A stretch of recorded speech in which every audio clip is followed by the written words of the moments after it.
क्या सोच रही हो रमा? अब भी तुम्हें यहीं रहना है और अपने घर चलना है? बेटे के मुंह में लगता है पागल हो गई हो। अरे इनका क्या है, ये तो बस अपनी पत्नी और बच्चों में ही अपना परिवार समझते हैं। माँ बाप तो बस इन पर बोझ हो गए हैं।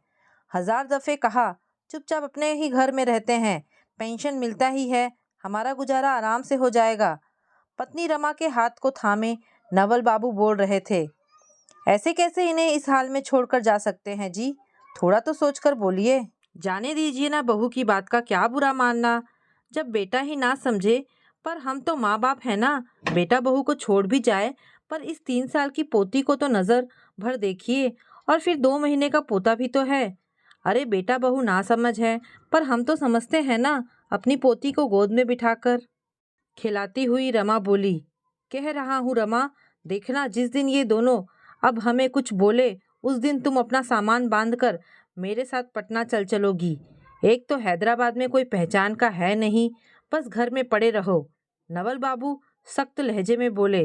अच्छा बाबा, धीरे धीरे बोलिए ना, बहू सुन लेगी, फिर नमक मिर्च लगाकर कार्तिक से कहेगी, और फिर वो हमें ही जिम्मेदार मानेगा। रमापति को चुप रहने की मिन्नतें करती बोली। पता नहीं ये औरतें औलादों के पीछे इतनी पागल क्यों है। भुनभुनाते हुए नवल बाबू कमरे से निकल गए।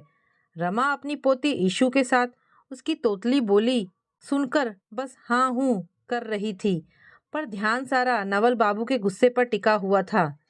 कितने जतन से बेटे को पढ़ाया लिखाया, वो अच्छी सरकारी नौकरी पर लगा था।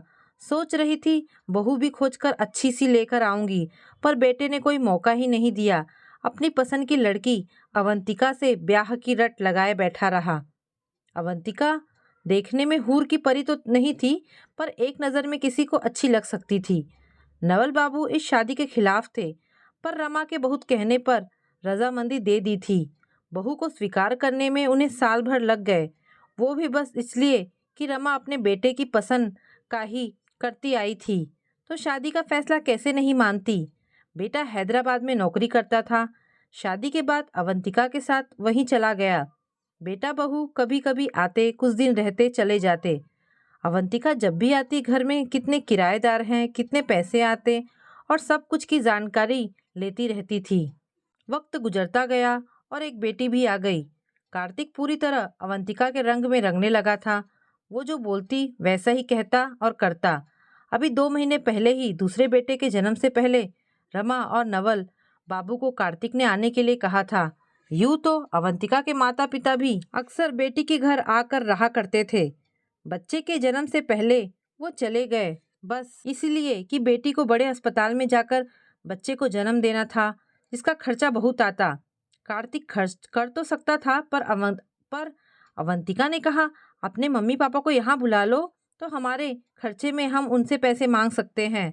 बस पत्नी की बात में आकर कार्तिक ने रमा और नवल बाबू को बुलवा लिया था। रमा अपनी पोती के साथ अवंतिका का भी पूरा ध्यान रख रही थी। बच्चा होने के बाद ये चाहिए वो चाहिए करके रमा और नवल बाबू से बहुत पैसे ले चुके थे। एक दिन तो हद ही कर दी थी अवंतिका ने। रमा रसोई में काम कर रही थी, उसे कार्तिक और अवंतिका की आवाज़ सुनाई दी। उस वक्त नवल बाबू बाहर पोती को लेकर टहलाने गए हुए थे। कार्तिक, हमारे खर्चे बहुत बढ़ गए हैं, तुम ऐसा करो, मम्मी पापा से बोलो जो पटना वाले फ्लैट का किराया आता है वो हमें दे दिया करे, और पेंशन के पैसे भी। हमारे पास रह रहे हैं तो उनके खाने पीने और पापा जी की दवाओं के पैसे इतने लगते हैं, वो हमें दे दिया करें। रमा के हाथ ये सुनते ही काम करते करते कांपने लगे और पैर लड़खड़ाने लगे थे, पर कार्तिक की बात से वो संभल गई। कमाल करती हो तुम भी। मैं मम्मी पापा के खाने पीने के पैसे लूँगा, वो हमारे बच्चों को जो देना चाहे दे, मैं कुछ नहीं कहने वाला, कहकर कार्तिक ऑफिस चला गया था। रमा तो सुनकर दंग रह गई थी। उसे तो अंदाजा भी नहीं था कि पोती को लेकर नवल बाबू घर आ गए थे और सारी बातें सुन चुके थे। इसी बात को लेकर नवल बाबू रमा पर गुस्सा कर रहे थे।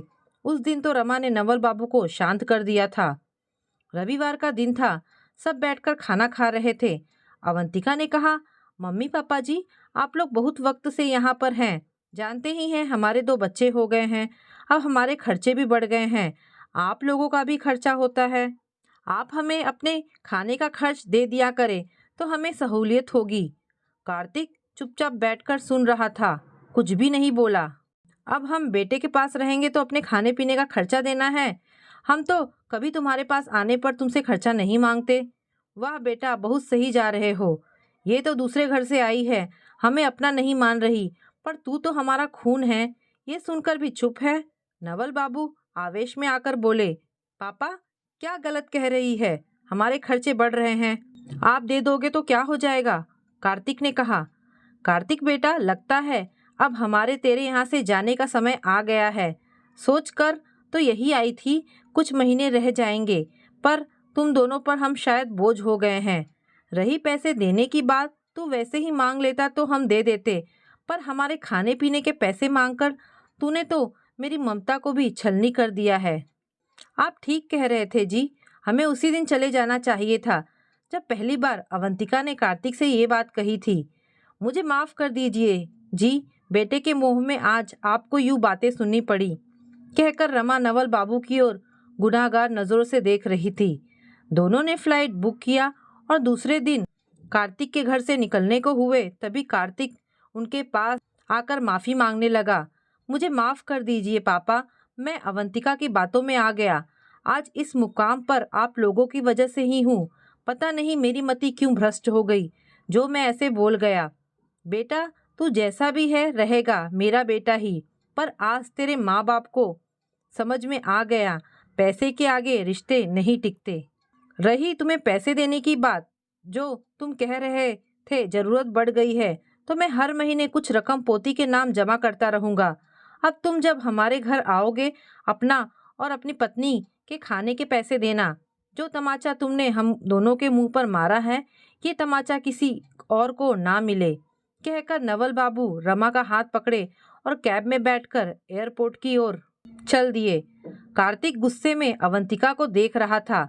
अपने माता पिता का ये अपमान उसे अंदर ही अंदर झकझोर रहा था। उसने अवंतिका से गुस्से में कहा, अब तुम्हारे घर से भी जो आएगा उनसे लेना खाने के पैसे, तब समझूंगा बहुत सोचती हो। अवंतिका अब मन ही मन अफसोस कर रही थी। पहला, पति नाराज हो गया, और दूसरा, अब काम की दोहरी जिम्मेदारी उसे अकेले ही उठानी पड़ेगी। रमा और नवल बाबू अपने शहर पहुंचकर चैन से रहने लगे। शायद ये सोचकर औलाद हो ना हो, हम साथ हैं तो क्या गम है। तो दोस्तों, ये कहानी आपको कैसी लगी? अगर आपको कहानी पसंद आई हो तो प्लीज़ इसे लाइक एंड शेयर करें। धन्यवाद दोस्तों।